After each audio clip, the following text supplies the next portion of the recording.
Uniform civil code, इस topic के बारे में सुनते ही या तो आधे लोग हिंदू मुस्लिम के बारे में सोचने लगते हैं या फिर आधे इसे पॉलिटिक्स का एक और चैप्टर कहकर कुछ कहने से बचते हैं। और गलती उनकी भी नहीं है, हमारे मीडिया और पॉलिटिशियंस ने इस बात की एक बड़ी हवा बनाई है। बट कुछ दिन पहले 22nd लॉ कमीशन ने एक नोटिस जारी किया जिसके अकॉर्डिंग सारे स्टेक होल्डर्स को 30 दिन के पहले अपनी राय प्रेजेंट करनी है। और उन स्टेक होल्डर्स में मेरे और आपके जैसे कॉमन लोग भी आते हैं।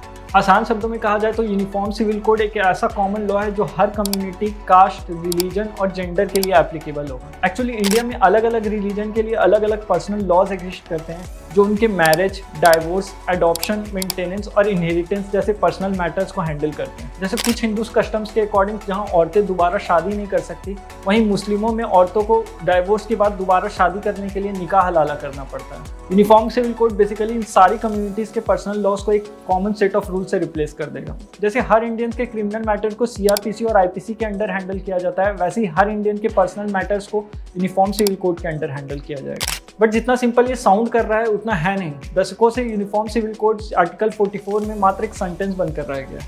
सरकारें आई गई बट किसी भी सरकार को इसे एज अ लॉ इंप्लीमेंट करने की हिम्मत नहीं हुई, क्योंकि इंडिया इतना डाइवर्स नेशन है कि हर रिलीजन छोड़ो, कई स्टेट्स जैसे नागालैंड, मिजोरम और मेघालय के कुछ ट्राइब्स अपने अलग लॉ फॉलो करते हैं। हिमाचल के किन्नौर में जहां मल्टीपल हस्बैंड्स रखने का चलन है, वहीं नागा, गोंड्स, बल्गा और लुसाई ट्राइब्स में मल्टीपल वाइफ्स रखने का प्रचलन है। बट ऐसा नहीं है, यूसीसी को अप्लाई करने की कभी कोशिश नहीं है। बी अम्बेडकर यूसीसी के एक स्ट्रॉन्ग प्रोपोनेंट थे और वो और नेहरू चाहते थे कि इसे जल्द से जल्द एक लॉ पास किया जाए। बात दशकों पुरानी है, इसलिए यूसीसी के बैकग्राउंड को जानने के लिए हमें कुछ सालों पीछे जाना पड़ेगा। फिर 200 साल पीछे जाओगे तो 1835 के सेकंड लॉ कमीशन में ब्रिटिश गवर्नमेंट ने इंडियंस के लिए कॉमन सेट ऑफ लॉज की बात की थी, बट इसमें उन्होंने पर्सनल लॉज को एग्जेम्प्ट कर रखा था। बट राजा राम मोहन राय और ईश्वर चंद्र विद्यासागर के एफर्ट्स के बाद हिंदुओं के कुछ रिलीजियस लॉ को मॉडिफाई किया गया।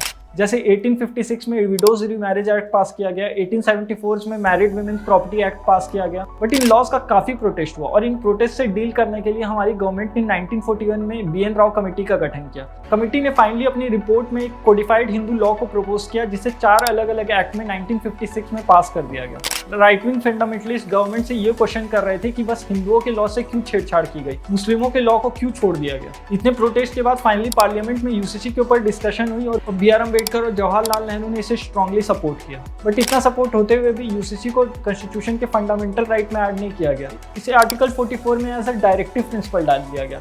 डायरेक्टिव प्रिंसिपल का मतलब ये था कि इस लॉ को अप्लाई करने की गवर्नमेंट की फ्यूचर में एक ड्यूटी सी बन गई।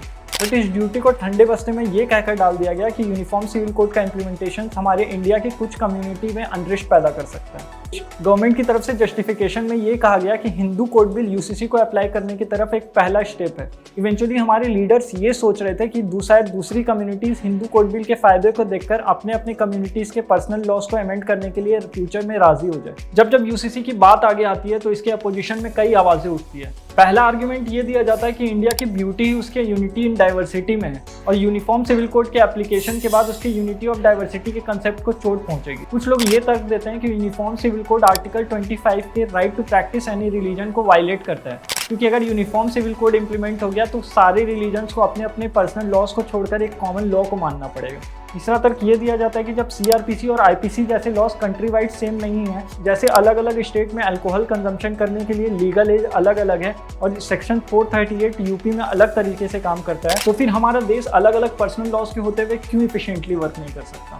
अजीब सी बात यह है कि जहाँ मीडिया और पॉलिटिशियंस इसे माइनॉरिटी के रिलीजन पे अटैक बताते हैं, वहीं बहुत सारी इस्लामिक कंट्रीज जैसे सीरिया, टूनिशिया, मोरक्को और पाकिस्तान में इस्लामिक लॉज को ऑलरेडी कोडिफाई किया जा चुका है और पॉलीगेमी और उसके जैसे प्रैक्टिसेस इनमें से बहुत सारी कंट्रीज में या तो बंद हो चुकी हैं या तो बहुत हद तक लिमिटेड है।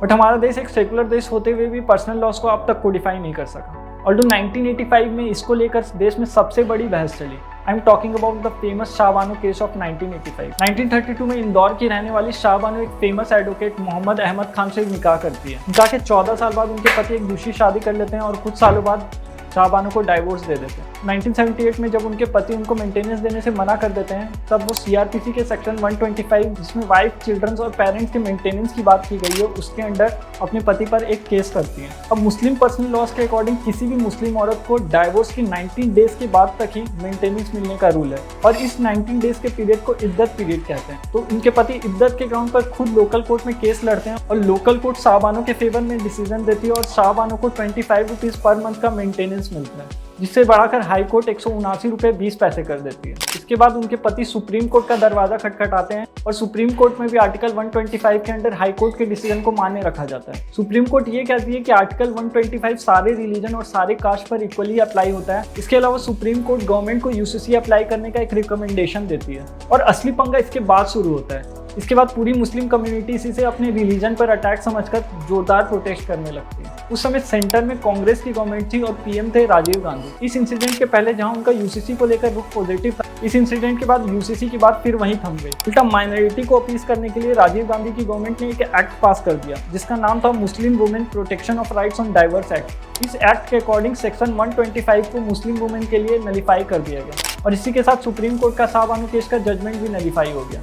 Because the basis of that decision was section 125. CRPC का section 125 बेसिकली वाइफ्स, चिल्ड्रंस और पेरेंट्स के लिए मेंटेनेंस की बात करता है। यूसीसी के प्रोपोनेंट्स के अकॉर्डिंग ये सोसाइटी में इक्वालिटी लाएगा और सोसाइटी में वुमेन्स के स्टेटस को और इम्प्रूव करेगा, क्योंकि फंडामेंटलिस्ट और उनके बनाए लॉज ने हमेशा ही सोसाइटी में वुमेन्स को ऑप्रेस किया है। ये वीडियो आपको पसंद आया और इस वीडियो से आपको वैल्यू मिली तो इस वीडियो को लाइक करें, इस चैनल को सब्सक्राइब करें ताकि मेरी हर वीडियो आप तक पहुँचे।